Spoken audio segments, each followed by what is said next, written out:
You're listening to Neurodivergent Mates.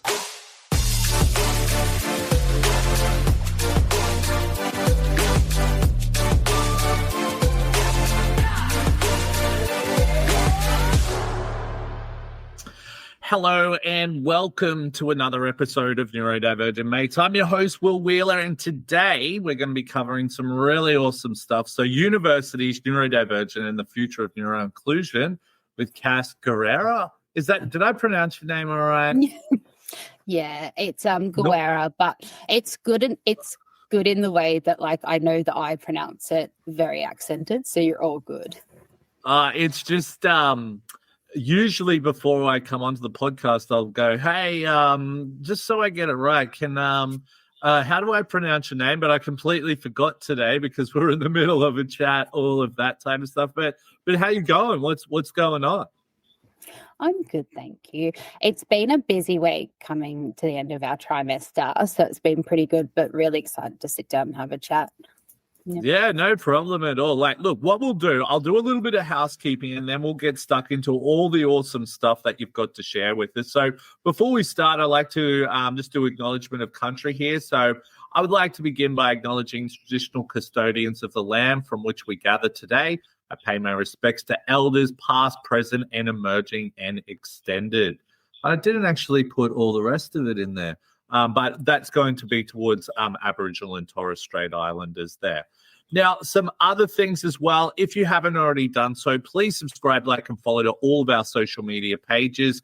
We're available on TikTok, Facebook, Instagram, X, Twitch, YouTube, and LinkedIn. And if you haven't already done so, wherever you listen to your podcast, go check us out, subscribe to the podcast, like us, do whatever you need to do to definitely help with the algorithm and so forth there.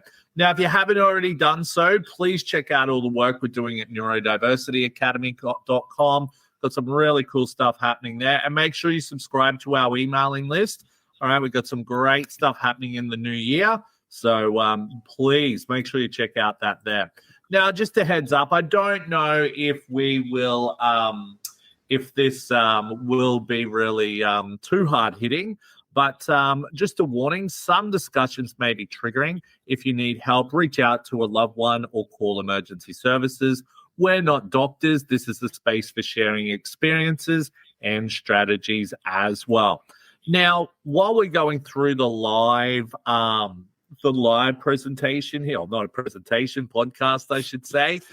Please, if you've got any questions you'd like to share on whatever your platform you're watching this live right now, please feel free to shoot through. It's really great when we hear where people are from. Sometimes I have people on London, on trains going somewhere. So if you want to chuck into the chat there where you're listening in from at the moment, that would be awesome there. Now, let's get stuck into this. So, I think, you and I have caught up a fair few times now on Teams meetings, all of that. And, I think the cool thing when I first met you, I was like, you shared your story, all of that type of stuff. And I was like, this is definitely the type of person I want on the podcast, all of that, because I just think I could just relate to it so much. And I think as neurodivergent people, so many of us can relate to that as well there. So, more than anything, can you share a little bit about your journey as a neurodivergent person and how that has shaped the role that you're currently doing as the Equitable Learning and Accessibility Coordinator at Collarts? Thank you. And first of all, I have ADHD and autism, and I have level 1 autism, and I also have a non-prominent stutter, an invisible disability, and a visible disability. So a lot of things that, my path's never been straightforward. It's been shaped by creativity, care, and pretty much a refusal. Sounds to accept, invisibility. I began in music, where I learnt that neurodivergent minds often thrive in spaces of pattern, innovation, and artistry. Later, I moved into allied health because I went to music to study to be a DJ. I became a DJ, but I needed to get a job. So I moved, I moved into allied health and I became an art and music therapist. It gave me the language of trauma-informed practice and the frameworks of care that I now anchor into my work.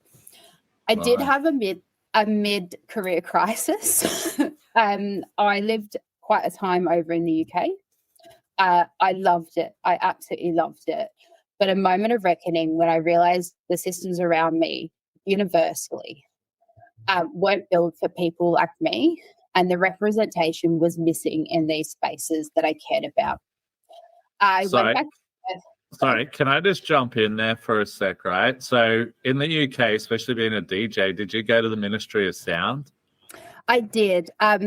So, print works, Ministry of Sound, and there's also something that, I will look into maybe in the next 10 years, is the connection between dance and rave music and neurodivergent people. And it is so interesting because I come from a classical trained background. So that sort of background was kind of very sort of rigid for me. Like I never sort of understood it. I was just good at being a pianist, but I didn't comprehend where it sat in my life. And then I got into electronic music and I was just like, okay, this is where I want to be. And, those sort of things. And when you do travel, you learn a lot about you. I was diagnosed with autism in the UK, and that was a big thing because it started to affirm a lot of what I believed I was. And it started to build that identity and not kind of feel like, I had such diverse needs, but I wasn't a burden anymore. And that, studying community health and going back to university was a challenge because, I saw even in a discipline, a degree that is so empowering because you are doing so much in community spaces. You are, sitting in your practitioner role, but building on that. But the one thing I noticed that there wasn't representation of a person like me. There wasn't someone with lived experience that was sharing that. And that's when I went into teaching. And those moments where representation matters was not just visibility for me, it was agency. And I wanted students to see that neurodivergent people belong at the front of the classroom, shaping knowledge, policy and culture. That's what brought me to Collarts. I read the ad on Seek and I sat on it before I showed my partner, and I showed my partner and then I showed it very good friends of ours that live around the corner, the job description. And it was just essentially one of those roles where I was like, I didn't think a role like this existed, because it was something where I could take every part of my lived experience into a layered role as an equitable learning and accessibility coordinator in one of the most inclusive places that I've ever worked at. It was also something that is not, I tell this story a lot at work, was the first role in my professional career I interviewed openly as being autistic. And instead of going home with shame, I cried in the car because it was the first time someone ever asked me, what can I do to accommodate you? And, that's something that, has shaped me to become, stronger in my role, design systems and build trust and surface, invisible barriers into actionable change. So students don't have to carry the same weight I did. Or if they, they're open and vulnerable conversations. They're knowing that you're safe. Yeah, cool. And so, moving on from that, did you find sort of like, because like you've experienced that maybe when you were studying or maybe in workplaces, all of that, it's sort of like, it's sort of a bad way to sort of look at it, because you've struggled with some things there. You've been able to sort of come into this environment where you're very well supported and you're able to put into place what you want in the long run type of thing. Is that correct?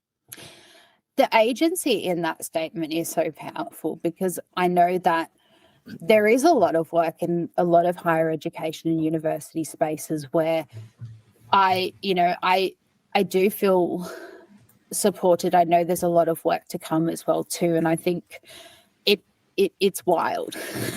Yeah, those sort of side of things.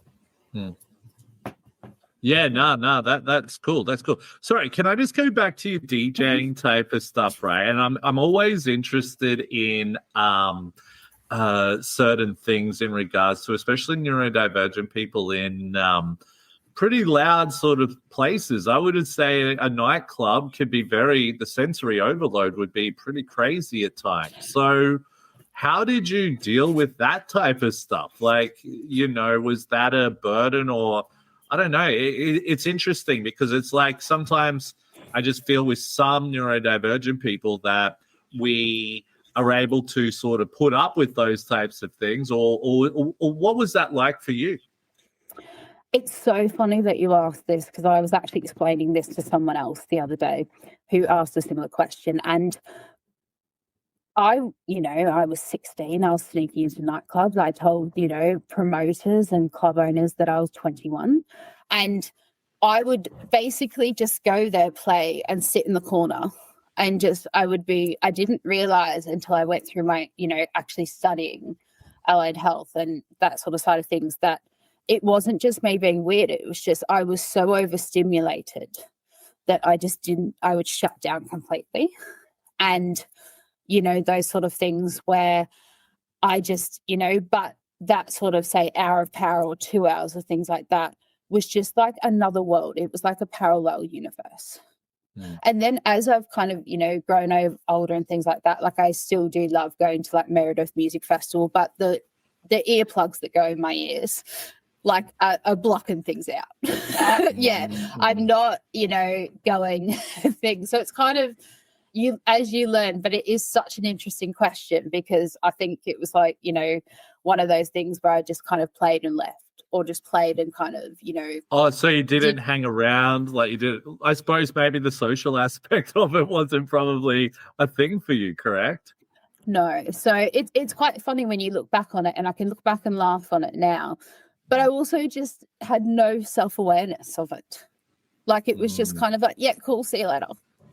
Where, obviously, if it was to become a second coming and become a career again, I would know things about networking and like, being with like festival scenes and stuff like that. And, I was very fortunate to play festival scenes in Australia as well too. And like still same format. You just do your stuff, go home. Yeah. Yeah.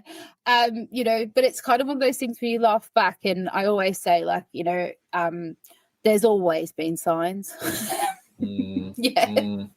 But it was such a big part of, and still is a big part of my life. And, still having a lot of like a live music setup and a digital setup for music, creating music in my spare time is still quite a passion that I still, have such a place in my heart for. And I don't think that fire will ever burn out.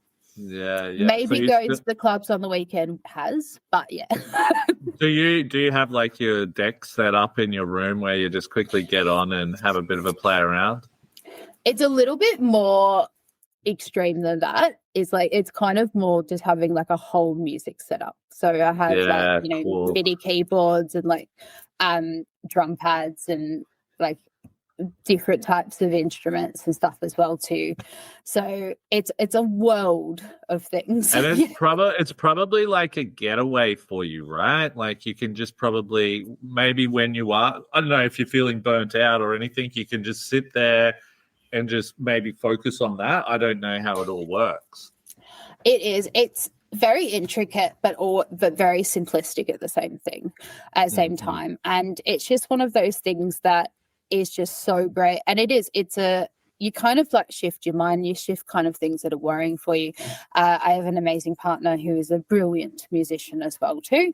And, sometimes I'll just sit there and my partner will just play guitar or something like that. And it's, that sort of absolute zen that music brings. And that was part of, some of the best parts of my life was being a music therapist.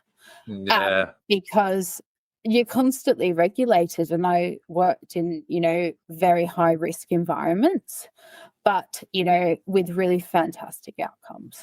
And, yeah, that's pretty awesome. And it's so great to work at a very inclusive music university as well, creative university. Yeah, for sure. Yeah. For sure. So I always tell the students that I meet with, and I'm like, my favorite part of my job is actually like, being a bit of a sticky beak and coming in and seeing all these amazing things you do, or sitting in the back of the auditorium at recitals and stuff like that. Because it does still, shape that identity that I do have. And it's something that, will always be a part of me. Yeah, no, that's awesome. That's awesome. Sorry, out of curiosity, are you able to share a little bit about when you were at school? I remember you used to tell me your mum would drop you off. I think that would be really cool for our listeners to hear. Yeah, so I guess going back, we'll go 10 years forward, 10 years back in this story. So, there was problems of me going in from preschool into primary school, and I did get assessed for, autism at a time where I would have been institutionalized if I was diagnosed. So I was very fortunate that I kind of didn't go through that channel, but also it was, removed the year after. And then basically through primary school, very much school refusal. Before that was, deemed a thing post-COVID era.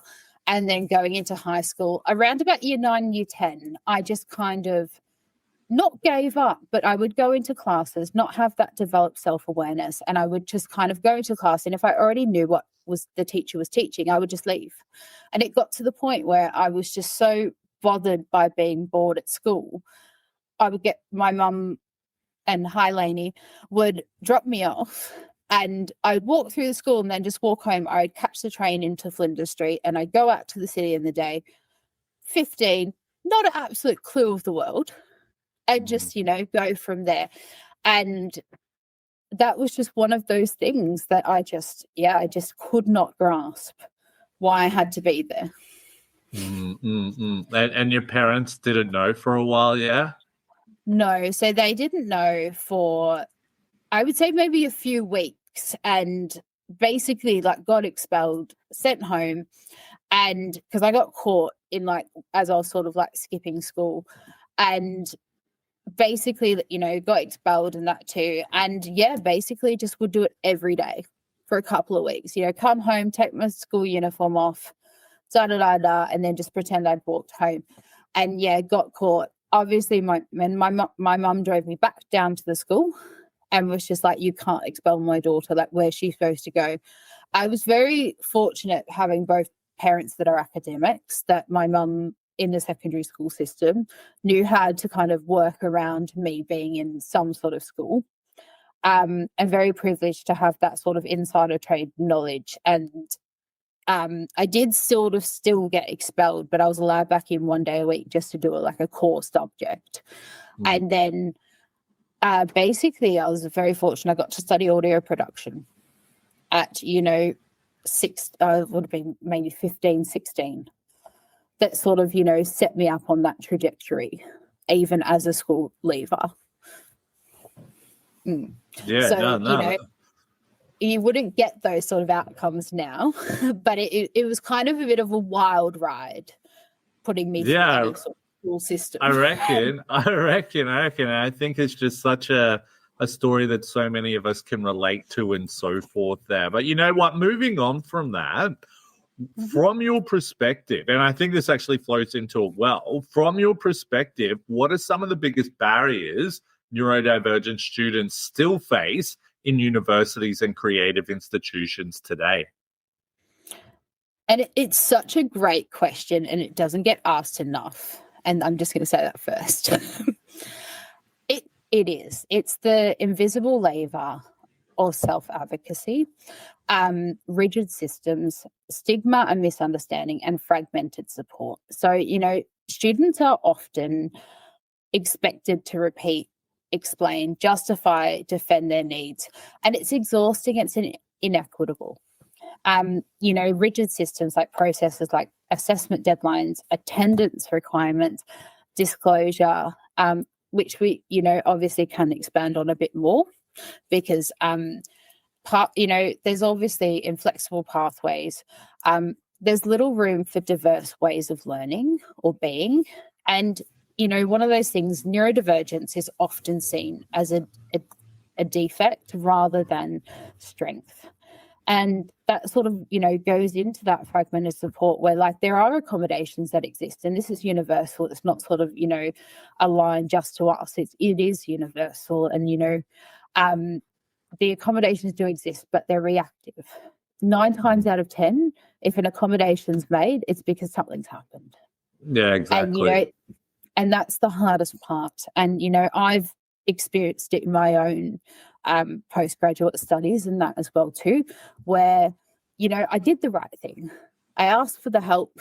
I went in for support, but it was still only delivered to me in a reactive notion. And that sort of sits with the inconsistency and poor communication, and just not. And sometimes students do fall through the cracks, and it's not because their ability; it's because it's because we talk about, not having those regular checkups and that things as well too, and they are the biggest barriers so far. And not only just ones I've experienced. Yeah. Totally. And, I think in your role, when you first started, what surprised you most about, sorry if I'm throwing a few curveballs here, but what stood out to you most that maybe you didn't realize, being on the other side of things than being the student now? I think it's more the fact of that people do care and people want to learn. It's just that there's no workplace person. I was very fortunate. I was in a position before I do come to Collarts where I would go out to companies and, talk about neurodiversity inclusion. But that was for workplaces and things like that. And that was also part of, sharing that sort of, we need to support people outside of just being like, we have a sticker on the door. And that was something that, coming to Collarts, I was just so shocked at the fact that it was just normal. That, there wasn't this glorified sort of thing of like, we've got someone with autism coming into work here. It was just like, hey, what's up? And it was, the first couple of weeks working at Collarts, I was coming home and there was moments where I was actually in tears, and it wasn't because I was upset. It was because I'd never been so accepted. And it's such a beautiful thing. And, there are still, moments where I come away and I go, how, what is this utopia? And it because it's so hard to find. It's hard to find that. Yeah. You know what I mean? It's not easy.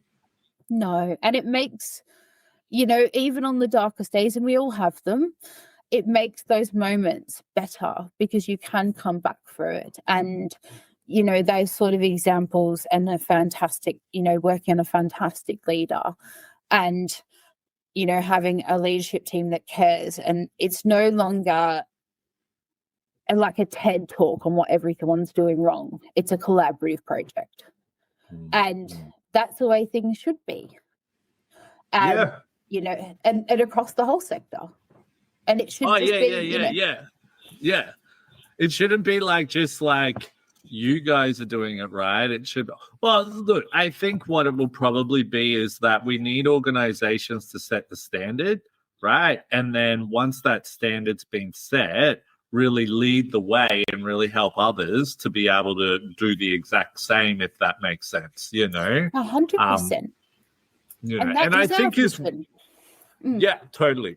And I think as well is that, leadership plays a huge role. Seriously, I was only speaking to someone today about some research they're doing or something like that. And really awesome person, but they're doing some research with an organization who I know don't have, the leadership backing it there. And it's sort of like, why are you doing that? But this company is broadcasting, hey, look at us, we're neuro-inclusive. And it's like, well, you're missing so many key things. And, yeah, these people want to do some great things, but you're not, it's not going to help the situation. All it's going to do is just, I don't know, that put a pretty bow on it and look good for the organization rather than make that real change, if that makes sense. Real change is different from looking as if you're making change, if that's what I mean.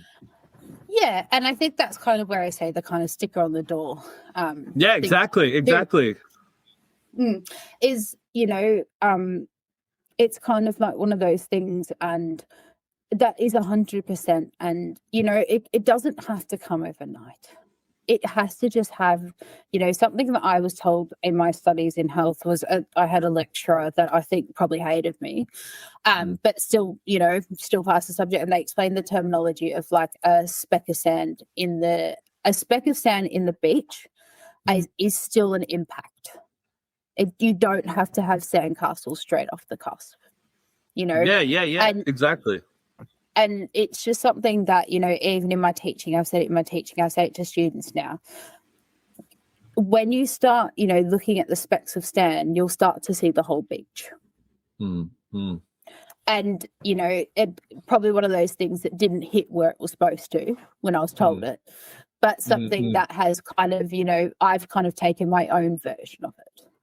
And, that's how it kind of was one of those things. And 100%, when you do have, a fantastic academic faculty, a fantastic leadership academic, that are neuroinfirming and want to learn more, that's when, change happens. You might still have those specks of sand, but, you're putting together those sandcastles as slowly. And there might be waves that come and, push them down, but at least you're all still at the beach. Yeah, totally. See, the only thing I would probably say is that what I sometimes see is that there's people who we want to make impact, like you were just saying there, but I see people still doing it the same way. It's like, okay, we need to make serious change here. This is where we need to start, but then they're still starting at the bottom. And it's like, we know what happens down here. We know what's going on, but we need this up here. We know that that's where the change needs to start. You know what I mean? And I think that's the hardest thing sometimes is that within some organizations, and this doesn't go just for tertiary. Well, it goes for tertiary and it goes for, any type of organization out there that, if we start from people in the middle there trying to go, yeah, let's get behind this, that is great. But really, to make that serious change, we need that from the top as well. That's the unfortunate thing. And that's the hard part with it, So, I think that's why, especially with us, with Neurodiversity Academy, that's why that plays such a huge role in us going, I think this is an organization we want to do something with, rather than, please, let's do something with you. It's better off if we go, no, where you're not an organization we need to do stuff with, and more go, this is the organization that we need to do stuff in. If that means losing out on money or whatever as a business, that is fine with us, because it will be better in the long run, if that makes sense. 100%. And and it might not just be the time or the people, the backing of people in the right positions, but I think, the more we kind of have, those, and I'll say accommodations, and, it's a discussion. It's, it's never about fixing students. It's, it's in like those sort of things. And like the arts have always been a refuge for neurodivergent people, but it's not just the arts. We're seeing lots of other industries that are led by fantastic neurodivergent individuals, but it still comes back to the same thing, is keeping that conversation going. It might not be the right time for people that come through you, but that conversation in the workplace is the same, is so impactful. And those sort of shifting proactive, neuro-inclusion is kind of looking at, the accommodations. looking at not patching gaps and, after harm has already occurred. So, something that shift looks like, and something that I absolutely love, is universal design of learning. And something that is embedded into curriculum and assessment. So flexibility is the default. It's not, the reactive pro-emotion. Neuroaffirming staff training, so removing the shame. Not everyone knows everything. Not even I do. No, neither do I. And, building that neuroaffirming, the trauma-informed care staff training that equips educators. So you're building that confidence to see difference as strength and not disruption. And, coming from being a disruptive student, but, not with the intention of doing it on purpose, I think that sometimes, even having conversations with academics and going, let's work out, like, you've already said the student's overwhelmed. Let's bring it back to it. And just be like, is it something where, it's just the student needs to leave the classroom, get some water, comes back, or, the breaks need to be a little bit longer, and those sort of things is building and embedding neuroaffirming design. And can I ask on that, how, if you do get something like that, how do you find out if that's the case? Are you getting feedback from these students, or what are you looking at? It's a two-way street. I sometimes I do have program leaders, program coordinators, and academic sessional staff reach out and just say, "Hey, Cas, got a student in our classroom. I don't know if they have an access plan with you, or is there extra support? I think they might need support. What can I do?" And it's just a lot of, sometimes it might be a meeting or a coffee catch up, or just kind of working things out to be like, okay, I can see this student has an access plan. It's a bit out of date. Let's do it again. I'll reach out to the student, or if you'd like to reintroduce me to the student, and we'll work out a better plan for the student. And it may be, an access plan I've written, and I just have to go back and readjust it so that, those accommodations sit, in a better empowering. Yeah. Because what you'd probably find is that when you do create that access plan, for example, you might be putting in ideas that could work. You don't know if they'll work or not, and then you may come back to it, and then maybe they didn't work and you're able to change, or even the student might be able to contribute to it and say, hey, look, I'm thinking this and that. And I think this is why it is so important that, these types of plans are developed, because, I've worked with some organizations that just don't even have, certain plans in place to help the student. And I think the big thing about having some type of plan in place is that you can see it. Do you know what I mean? You can visually see things, and the student can go away and look at that and maybe even think about it, then bring some of their own ideas and input to that plan, and they're feeling a part of it then. What's your experience on that? And that is just 100% correct. And that's the normalizing those access conversations. It's really about moving from fixing individuals to fixing systems. And when we talk about fixing systems, it's not the computer we turn on.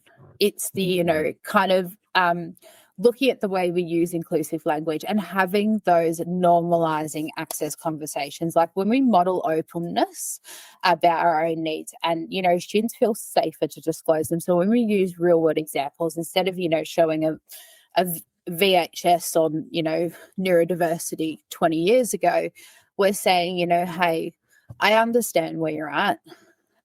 Is there something that I can do to accommodate you?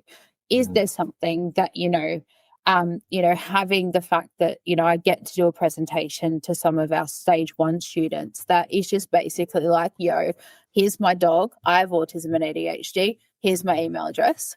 If you ever need help, come see me. You don't, and kind of being like, we're all real human beings here. It's not a punitive measure to come get an access plan. It's something that when I did come into my role here at Collarts, it was something that I looked at it and I was like, these documents should be empowering documents. They should be documents that students walk into the classroom, go, hey, I'm Cas, I've got autism, I've got ADHD. I just need this accommodation made for me. And building that community with your program leaders, program coordinators and teachers that you're going to have for your whole degree here. So I think that, you know, is one of those things that, you know, shifts that accommodations into a proactive design. I wonder, do you ever get people who maybe start, they don't disclose, right? And then maybe they do see the culture, or maybe they see other people getting that support and be like, oh man, that's exactly me. Maybe I should have said something from the beginning. Do you get that a lot? 100%. And they are really beautiful conversations that I have with students. And, you know, it resonates a lot in me. It's not like, you know, telling a lie or something like that, but, you know, I did hide that I wasn't neurotypical for a very long time. And, you know, it exhausts you to see those moments of having those stories. Or, you know, we have this fantastic program called Kickstart, designed and facilitated by our academic skills manager, Chris Sando. And I get the opportunity to share a very, very like kind of beautiful presentation that celebrates difference and, you know, the vulnerability. And I share my story. And I've had students that have come to see me in the weeks after that presentation and said, because you shared your story, I asked for help and I came to see you. And, you know, they said, I didn't want to tell anyone I came here. I didn't want to not get in. But it's also just like, I understand that. And I'm never going to be like, I should have ticked the box, because I do see that, you know, in my own lived experience.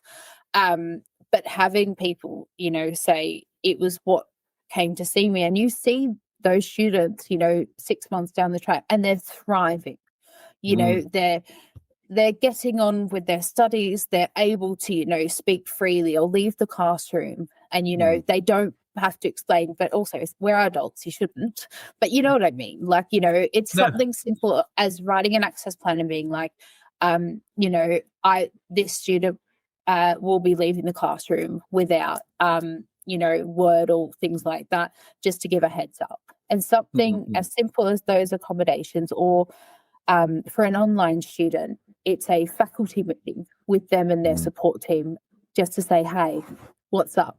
That's their reasonable adjustment. You know, something so simple that's so impactful. It's the same as like taking 5 minutes out of your day to say hello. Yeah, it's definitely interesting, because actually it was funny because I had a conversation just this week, and I met with this woman, and she's like, oh my God, well, I've just got to start by saying thank you so much for sharing that you're ADHD and dyslexic, because like when I heard that, because it was like an online class, she's like, when I heard that, I'm like, oh my God, this is awesome, because he's going to get it. He's going to get exactly why I might struggle with this or that or whatever like that, right? And it was cool. We sat down with her and had a really good chat. And, you know, I think she opened up. And this is the thing. People sometimes don't feel comfortable opening up about that, right? But when people are in certain environments, they open up to you about a lot of stuff. You know, like this woman started opening up to me about her photography business she's starting to share, and went really in depth into some stuff that she does within her photography business and all of that. But, you know, I think as well, that is such an important thing in education. If you're able to grab that student, not physically grab them, but be able to grab them like as a, I don't know, I suppose, respect them and they respect you back, that can go so far in helping them to be able to succeed in their study and so forth there.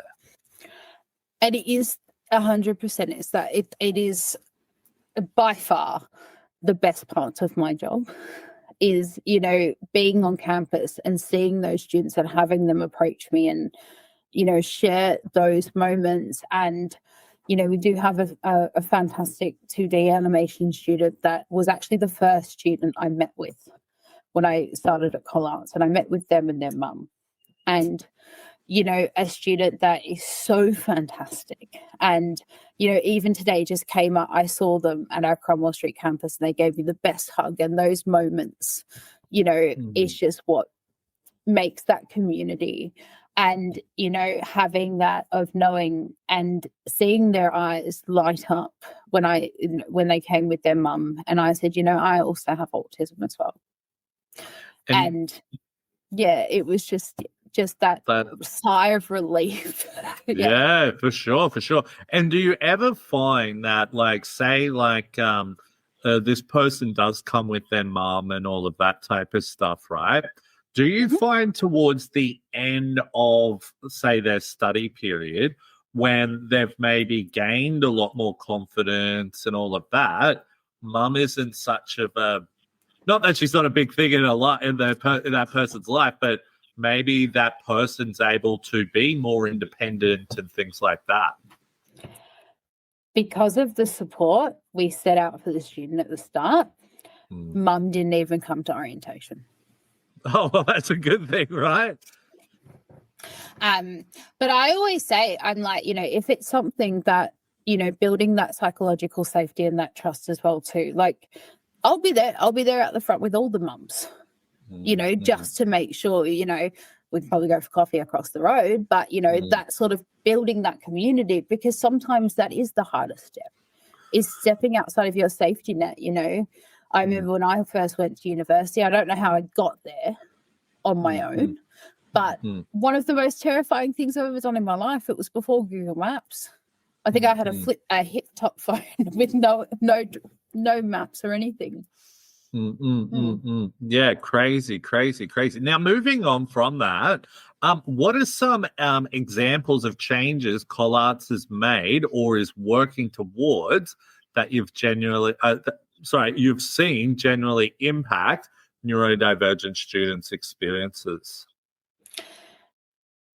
Strengths-based access plans. So just not listing, defects or things that are going to go wrong, but documents that affirm identity and preserve learning outcomes and also empower the student. Because this is, I map out all of the access plans for the whole degree, including making sure that anyone who reads it across Collarts knows that, this is the reasonable adjustment we're going to apply. This is the reason why it's being applied, and this is how it's going to be applied. So, sometimes it might look like a big table, but, it'd be stupid to apply all the, those sort of things. It would be a lot of overwhelm for the student to have all the adjustments applied at once. But just knowing that, they're there for students. And, we see students that might lean on a vast majority of them, or students that don't lean on them at all, because that document in itself, dual format staff resources as well too. So, PDs about neuroaffirming trauma-informed design care, and, practice right through to quick reference proto tools for immediate action. Collaborative documentation, so shared living records, and that foster transparency and accountability between students and staff. So, big of those things, they're not administration tweaks anymore. They're cultural signs that say, your needs are valid and your agency matters, and that sort of your success is part of a collective responsibility. So we wrap that around the student to support them. So it's no longer just like a tick box.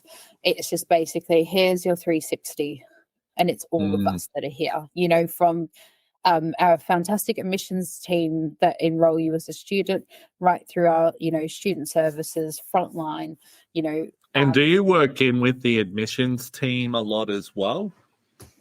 Yes. So I was actually on a tour with them today. Oh, nice. Yeah. So campus by campus, and, especially around this time of year, we have VTAC coming out, I only found out the other day your name doesn't get printed in paper. So in Victoria, the Victorian Certificate of Excellence, or you do VCAL or equivalent, those results will come out in the next coming weeks, kind of is it HSC? Yeah. I think it was called an OP when I was a kid. Yeah, always hear different acronyms, and I'm like, I've heard like ATAR. I've heard ATAR. I don't think they're called a HSC in New South Wales anymore. I'm not sure. I just don't think it's called like an ATAR or something. I don't know. I have no idea. Even when I worked for the Department of Education and I worked, I would invigilate all of the special consideration exams. So students who had applied to the exam board, I didn't know if I was seeing a student who was in VCE or not. I just, sat their exam with them and offered those sort of adjustments and oversaw that. So one day, they might streamline it, make it all the same acronym. But we'll watch that space.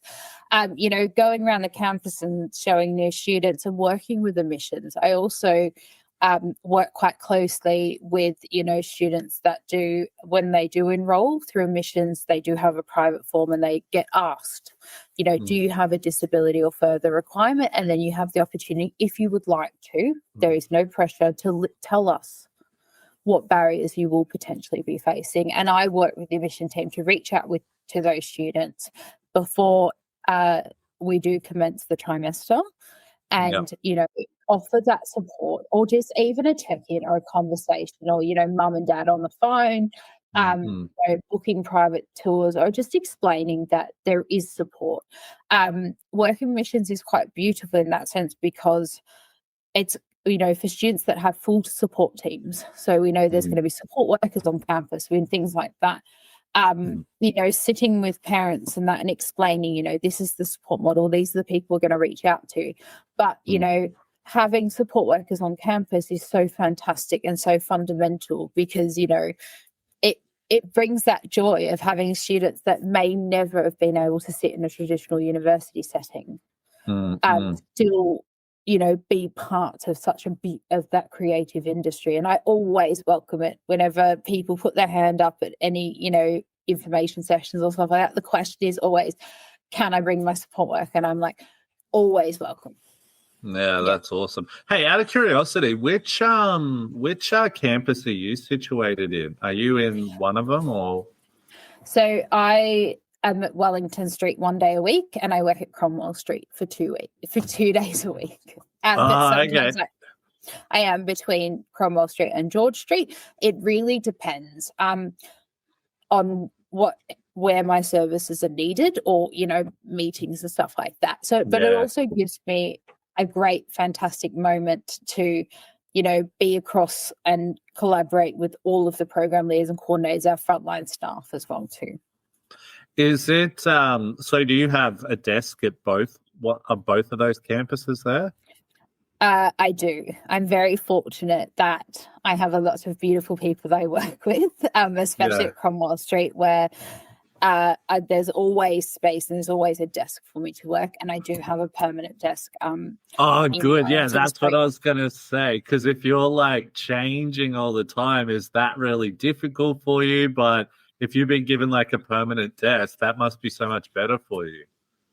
It is, and I think it's one of those things that, such a understanding and having, when we go back to leadership, is, reporting to our amazing chief student officer who, understands the accommodations. I do all of my student meetings from home, so on a Monday and a Friday, and just having that, to be able to break up. So when I do come on campus, I've got things going, I've got meetings booked, face to face, but it also takes away and helps with the privacy of, making sure that students feel, and I always say to students, come in your pajamas, wear your comfy clothes. I sit in my comfy desk in my office, my comfy chair in my office.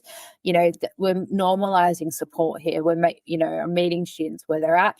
I don't want, full face of makeup and, not knowing what to talk about. I, want to see that sort of just comfortableness. Just relaxed and know what they're coming into type of thing. They're not like, I suppose, frightened in a way.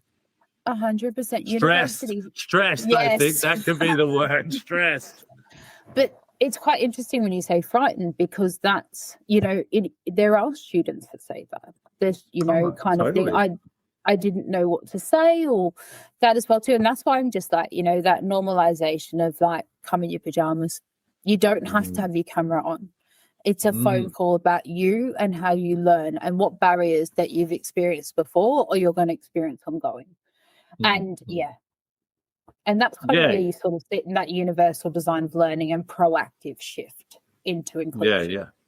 Yeah, totally. Can you just share with the listeners why it is so important that you do have, like, you go to the exact same desk when you get to Cromwell Street or whatever streets they are in the same way? Because reason why I share that is I remember and I didn't work for this organization for long. I remember I went to this organization and, the organization that we were sort of dealing with, they said, oh, yeah, you can book in desks. We'll give them the regular desks. Then we get there, and then people would be sitting in, like, the desks that, these neurodivergent people had booked. Can you just share with the audience why that's so important that you're going to the exact same desk every time and all of that type of thing? It builds pattern recognition. So it means that you have that safety and there's different ways of people explain psychological safety, but that is one of them. And, that fact of knowing that you're coming in, rain, hail or shine, angry, sad, happy, or things like that, but you have that safe place and you have that moment, even if it's, you're beamed in shoulder to shoulder, it's consistency. And neurodivergents do rely on structure and consistency, and we are the best at pattern recognition. I watched a video on Instagram the other day that just said, channel your neurodivergent mates, especially when they talk about looking at things in the future. And then it's also like, because it is that pattern recognition, we're click to go things, but the downside and the double end sort of that is, speaking about booking a place or that as well too, is when it doesn't go right, our worlds do crumble. Totally right. And it's a big thing, and a part of that bigger, broader conversation is the fact is, examples like this, for some people kind of like, oh, I wonder why they're asking that. But for every single neurodivergent listening, it's about, fair.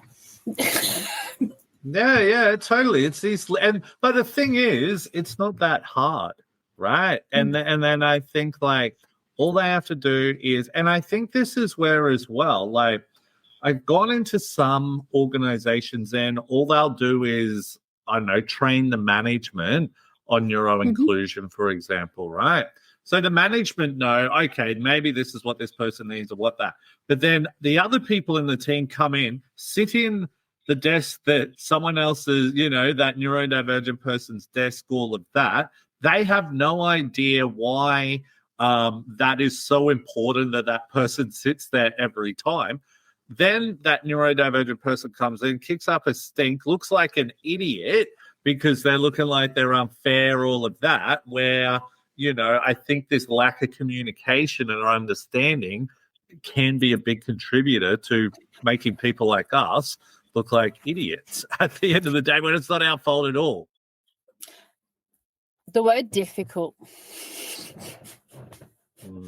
I think the word difficult is the prime of this. And, I think that sort of neuroaffirming, and I think, having fantastic model of leaders, academics, whoever sits within, your power circle and the circle you control. I think, that's really great from that sort of thing. But I think, especially retraining that neuroaffirming design, and the staff, and it, sometimes having a 2-day PD or a 2-day seminar or workshop doesn't hit as hard as just little, bursts of inclusion conversations and training and things like that. And, those sort of things of like opening up the conversation. It's, if it's the same as we accommodate people with a physical disability, it should have the same recognition as people with an invisible disability.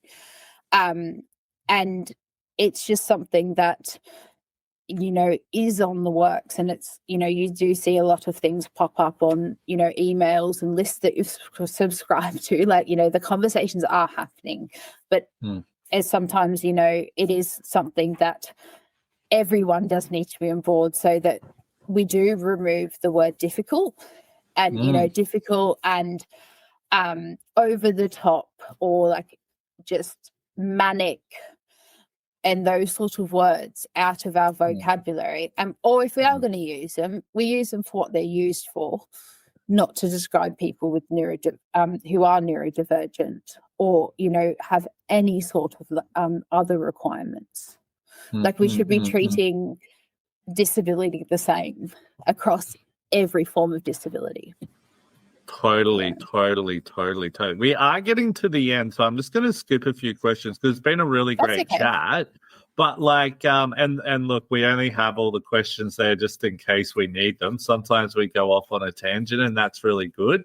But for neurodivergent students who might be listening and struggling to navigate university systems, what advice or reassurance would you want to give them based on your experience? You're not broken and you're not a burden. Your needs are valid and your strengths are real, and your presence enriches every institution. Navigating university can feel overwhelming, especially when systems aren't built with you in mind. But you are not alone. There are people, frameworks, and communities working to support you. And while it might not be as visible as you want, asking for adjustments is not a weakness. It's an act of agency. Every time you advocate for yourself, you are shifting the culture for those who come after you, in the same way that why I became a teacher. Hold on to that truth, and your voice matters. Your experiences is shaping the future of education, and keep those conversations going. Send in those emails. Tell people what is not working. I wish I was a mind reader, but I'm not. One day. But those conversations are so enriching. And sometimes when you feel like you don't want to send that to your, professor, to your academic, to the dean, to your sessional teachers, and that as well to the teachers that shape your education, send them, let them know. You're not a burden. Yeah. Yeah, totally. This is never, inclusion isn't about favor. It's the foundation of creative work. And the arts is always a place for inclusive practice. Yeah, totally. Totally. If the arts don't accept you, I don't know who will. You know what I mean? I think that was probably built on neurodivergent minds, the arts, but you know what? I think it also comes down to, and I think this is what we're trying to work towards at Neurodiversity Academy is helping people to connect with those right organizations. I think finding it's just like what you spoke about with when you first started with Collarts, is that finding your your tribe. Do you know what I mean? And it's the same when you're studying as well. If you can find a place that is you and can really work in with you, it's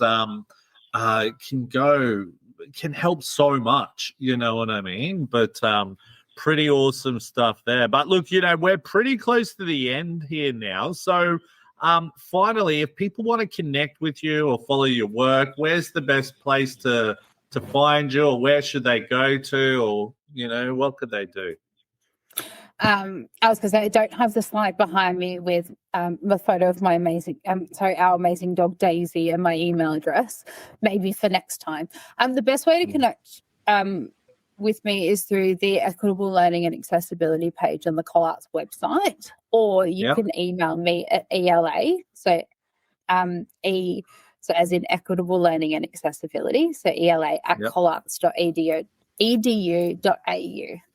I'm always up for a conversation or collaborative, and I think this firsthand as well too, Will. I'm always, up for a chat or building a community or having, seeing how other people do things, and just kind of, just having those chats and keeping those conversations going, because once they stop, there's not going to be a future for inclusion. if people stop. Totally. And honestly, I think it's only going to grow, my friend. You know what I mean?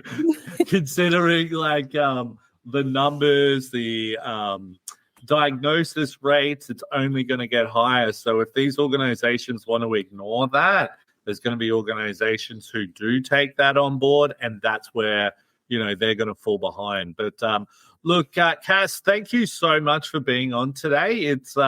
It's been really good to hear a lot of your story and hearing about the great work you're doing, all of that there. But look, thank you so much. And, you know, for all of our listeners, if you haven't already done so, please subscribe, like, and follow all of our social media pages. My name's Will Wheeler, and this is Neurodivergent Mates. Till next time. Thank you.